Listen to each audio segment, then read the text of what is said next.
Good evening. My name is Jamie McMahon, and I want to talk to you for a few minutes tonight about the legacy of Thomas Jefferson. Few people in American history have, as I guess you could say, checkered of a legacy than Thomas Jefferson. Robert Middlecoff, our textbook, talks a lot about Thomas Jefferson being the author of the Declaration of Independence, being the author of the Statute of Virginia for Religious Freedom. Those two were very important to Thomas Jefferson, but he is probably most remembered in American history for being the author of the Declaration of Independence. When you write words that say that all men are created equal, those are the kind of things that resound and last over time that people are always going to remember. Gary McDowell and Sharon Noble wrote a book called Reason and Republicanism, Thomas Jefferson's Legacy of Liberty. In this book, they argue that the foremost part of his legacy in American history will always be his advocacy for the natural equality of mankind, that all people were created equal. This fundamental principle that he lays out in the Declaration of Independence has become a fundamental principle of the United States, and the belief that everyone, no matter what, is created equally. That is just part of the American political system.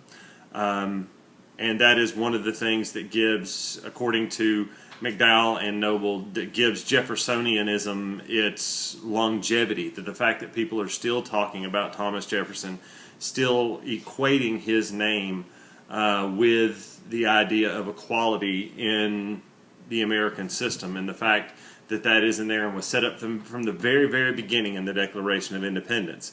Now, all that would seem like a very positive thing, and all that would seem like someone who has a very lasting, good legacy, and for the most part, Thomas Jefferson does.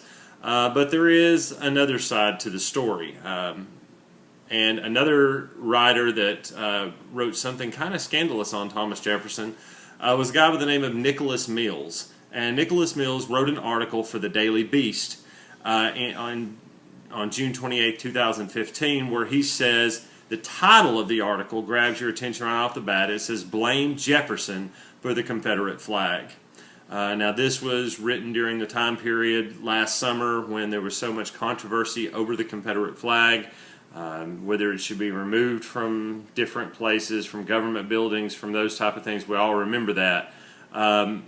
And it started also at a time when there was a lot of hatred for even Robert E. Lee, and he was viewed in a very negative light. Well, one of the things that Nicholas Mills is saying here is, look, don't blame the Confederate flag, don't blame Robert E. Lee, don't even blame Abraham Lincoln for this problem that we still have in America today that still comes from the ideas of slavery and of the Civil War, but pretty much blamed it all on Thomas Jefferson.